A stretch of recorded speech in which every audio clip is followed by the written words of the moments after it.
Pakan Kak Putri Pawestri Atmojo Nemos Ayu Roro Tutik Haryanti Ika Badi Kadaup Dinur Komas Bagus Basuki Rahmat Putra Atmojo Jalu Panjipun Bapak Bejo Joko Praetno So Ibu Juminah Ika Bedenga saking Naladan Padukuhan Pucung Sawit Desa Soko Agung Kecamatan Bagelen Kabupaten Purworejo Adi Purwo Ing pangajab ing ari kelegan ngenjang insyaallah daup suci wonten ing dinten Minggu 29 Maret 2026 tabuh songo wekdal iring kilen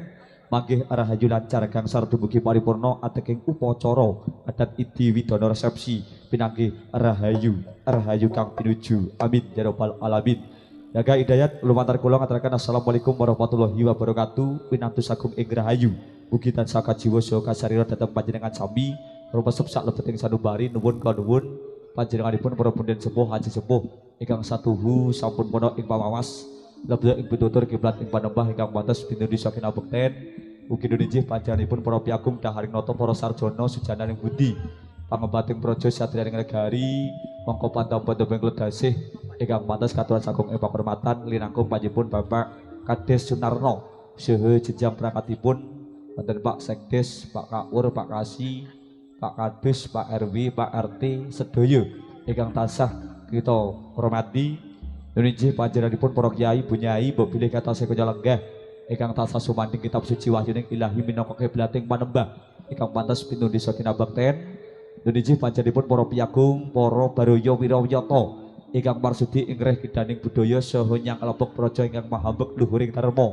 miwah para kadang sutresna muda taruna carana madya para punggawa ingkang tansah kinurmatan nunjih para lenggah kakung saha putri ingkang kinabekten ingkang kula hormati. Alhamdulillah waji syukur kehadirat Allah Subhanahu wa taala ing ari palenggahan dalu punika kula saha panjenengan sami saged sesarengan kempal mujahah wonten ing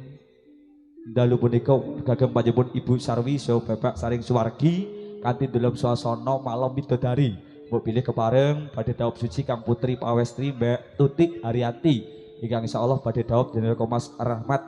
insyaallah mangke rahayu lancar. Selawat salam ugi katalempet dhateng junjungan Nabi Agung kita Nabi Agung Muhammad sallallahu alaihi wasallam. Tentunipun Nabi ngesah kita mawantu-wantu sapanipun dinten yaumul kiamah.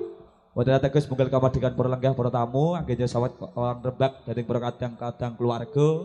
ugi ing dalu punika wonten ing sasana pawiwahan ugi wonten ing dalam sulan Syawal. Saestu kula bali malih ngaturaken wilujeng riyadin sugeng riyadi minal aidin wal faidin taqabbalallah minal wa minkum minal aidin wal faidin mohon maaf lahir lan batin. Kula sak kanca saking seni jaranan campur sari Gagak Hidayat kanthi nyepanaken kalih Widyawati ing mangke nderek asung panglipur wonten ing sak kajengipun panjenengan sami sampun sowan wonten lenggah wonten sasana pawiwahan wonten Dimas Ayu Rizka Nalurisa ugi Dimas Ayu Dwirianti kepareng Pakaryo Pandoyo panglipur yang menika bintang Bedega Selaras Pakaryo Pandoyo Swara WSS Audio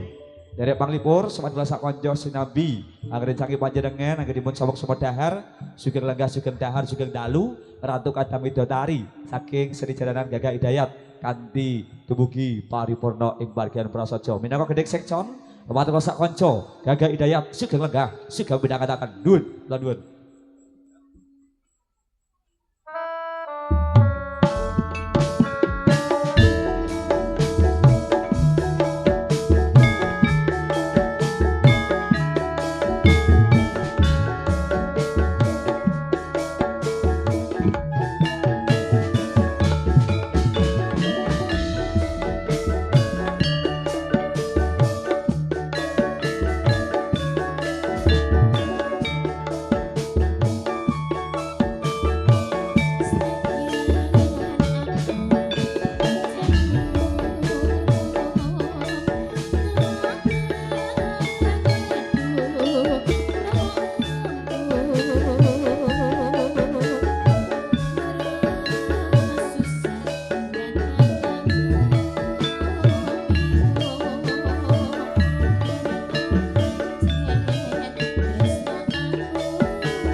gas laras.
Kabiarsa setunggaling tari, setunggaling lagon, kata kagem panjenengan sami para rawuh, para pilengga, anggenyo saweg semua daher, sugeng daher kemawon. Lalu iki lumantar kula sakonje saking kadang-kadang keluarga seni jaranan Campur Sari Gagak Hidayat. Ingkang dipun pandhikaken Kompas Ismanto, aturaken agunging pamatos sembah nuwun konjuk sepindah aturaken panjenengan Bapak Saring Suwargi, so Ibu Santi, ingkang nandhang badhe mulya Rekomas Ayu Roro Tutik Haryanti. Ingkang insyaallah badhe kadhawuh wonten ing mriki papan tabu songo wekdal iring kilen upacara dhawuh suci akad nikah kaliyan Mas Bagus Basuki Rahmat putra Atmojo Bapak Bejo Joko Praetno Ibu Juminah. Nggih, ucapan terima kasih kepada seluruh jajaran baik dari jajaran panitia, Karang Taruna dan segenap dari jajaran keamanan mobil kebareng rawuh anggota Linmas Desa Semanggung beserta seluruhnya yang mana pada malam hari ini siang hingga malam hingga insya Allah esok pagi membantu jalannya acara dari keluarga besar Ibu Sarwi yang berbahagia. Doa kita dan suksesnya acara juga tergolong dari dukungan masyarakat panjenengan kini sepuh lan sedaya para rawuh. Amin ya rabbal alamin. Sinambi kirang tu kadang-kadang widodari saking seni jalanan Gagak Hidayat makarya dalu menika saking para kanca kadang pandaya swara ingkang nderekaken WSS Audio ugi makarya saking bintang Bedigas Laras Music ingkang badhe nderekaken dumugi wusana paripurna. Nggih, atas pundi mangke estu katuraken saking dalu sugeng bidhang kataken kula sak panca paraga. Sumangga.